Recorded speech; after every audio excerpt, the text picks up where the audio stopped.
नमस्कार, मैं हूं आपके साथ सृष्टि श्रीवास्तव। इस देश के कुछ लोग ऐसे हैं जो अपने ही प्रधानमंत्री से जलते हैं। अगर उनकी वजह से देश की तरक्की भी होती है तो उससे भी उन्हें दिक्कत होने लगती है। अब देखिए ना, पीएम मोदी ने वीडियो जारी कर जनता से बात की और उससे पीएम मोदी को जनता का ढेर सारा प्यार मिला। इस बात से लोक गायिका नेहा सिंह राठौर चिढ़ गई है, लेकिन मोदी समर्थकों ने उनकी बैंड बजा दी। चलिए आपको भी बताते हैं पूरी खबर के बारे में। दरअसल दिल्ली के जंतर मंतर पर प्रदर्शन कर रहे कुछ बच्चों ने पीएम मोदी को भद्दी भद्दी गालियां दी थी और सारी हदें पार कर दी थी, लेकिन पीएम मोदी ने बड़ा दिल दिखाते हुए उन बच्चों को माफ भी कर दिया था वीडियो जारी करते हुए, जिसके लिए उनकी तारीफ भी बहुत हो रही। और जो लोग पीएम मोदी को तानाशाह कह रहे हैं उन्हें भी जवाब मिल गया कि कोई तानाशाह ऐसा नहीं हो सकता। लेकिन इस बात से भी कुछ लोगों को दिक्कत है, जैसे कि नेहा सिंह राठौर। उन्होंने सोशल मीडिया प्लेटफॉर्म एक्स पर लिखा, मोदी जी आपको छात्रों को माफ नहीं करना है, आपको छात्रों से माफी मांगनी है। उसके बाद देश का युवा तय करेगा कि आपको माफ करना है या नहीं। और हाँ, नीट प्रोटेस्ट के बच्चों को पुलिस भेजकर परेशान करवाना बंद कर दीजिए। नेहा सिंह राठौर ने यह जो बात लिखी है वो उपद्रवियों पर लाठीचार्ज को लेकर लिखी है। अब नेहा सिंह राठौर के इस बात का जवाब यह है कि सबसे पहली बात, पीएम मोदी जिस पद पर बैठे हैं उसका सम्मान देश के हर नागरिक को करना चाहिए। दूसरी बात, पीएम मोदी उम्र में इतने बड़े हैं, इस तरह की भाषा का उनके और उनकी मां के लिए इस्तेमाल करना कहां से सही है। प्रधानमंत्री नरेंद्र मोदी देश के सर्वोच्च निर्वाचित पद पर बैठे हैं, उस पद का सम्मान करना हर नागरिक की जिम्मेदारी है, चाहे वो किसी भी पार्टी या विचारधारा का समर्थक क्यों ना हो। सरकार बदल सकती है, नेता बदल सकते हैं, लेकिन देश के संवैधानिक पदों की गरिमा हमेशा बनी रहनी चाहिए। ऐसे में नेहा सिंह राठौर को यह जवाब देना चाहिए कि इस तरह से जो गालियां दी गई, क्या उस पर सवाल नहीं उठने चाहिए? क्या उस पर अगर एक्शन हो रहा है तो नहीं होना चाहिए? और पीएम मोदी ने और तो और इस पर माफ भी कर दिया है, फिर क्यों सवाल उठाए जा रहे हैं? ऐसे में नेहा सिंह राठौर को मोदी समर्थकों ने करारा जवाब दिया है। एक यूजर ने लिखा, वहां छात्र कम गुंडे ज्यादा थे। दिल्ली पुलिस ने तो 2900 का करीब आपराधिक मामलों वाले बदमाशों को पहचाना, वहां छात्र कहां थे? यही बात झारखंड के बारे में कहो अगर दम है तो, वहां भी तो प्रोटेस्ट हो रहा है। दूसरे यूजर ने लिखा, देश के लिए पहले काम करो, मोदी जी के लिए अब शब्द सिर्फ भारत में ही बोलने की आजादी है, कांग्रेस रहती तो इमरजेंसी लग जाती थी। एक और यूजर ने लिखा, तुम्हारे घटिया सोच घटिया गीत को अब कोई नहीं सुनता, यहाँ पे कितना भी चिल्ला लो कुछ होने वाला नहीं है, देश मोदी जी के साथ था और रहेगा। एक और यूजर ने लिखा, तुम हो कौन ऑर्डर देने वाले, पीएम को क्या करना चाहिए और क्या नहीं करना चाहिए? मेहनत करो बिटिया पीएम बनने के लिए और फिर फैसला करो क्या करना चाहिए और क्या नहीं करना चाहिए। तुम्हारे जैसे लोगों का ऑर्डर माने या ना माने।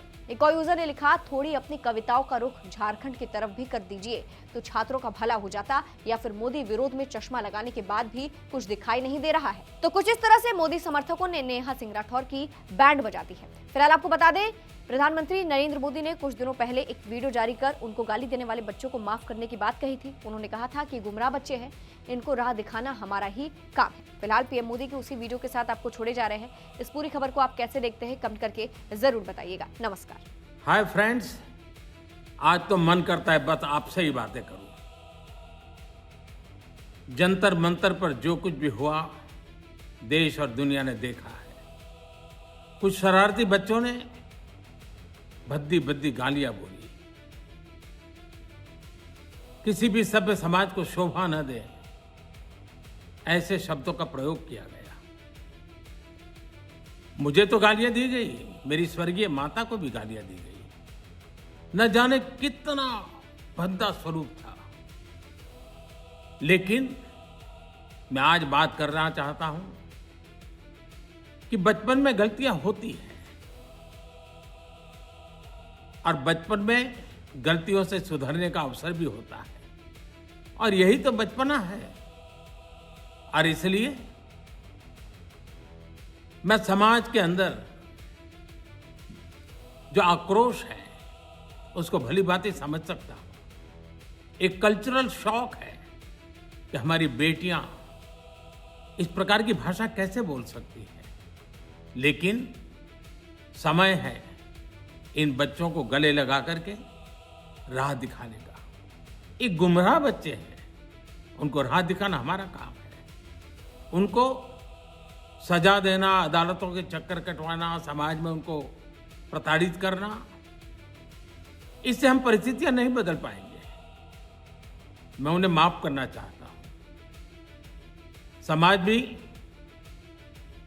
मेरी इस बात को स्वीकार करे क्योंकि मेरे मन में एक ही भाव है, कभी कभी दांतों तले हमारी जीभ आ जाती है, खून निकल आता है, लेकिन हम दांत तोड़ते नहीं हैं, क्योंकि दांत भी हमारे हैं, जीभ भी हमारी है, बच्चे भी हमारे हैं, उन्हें राह दिखाना हमारा काम है।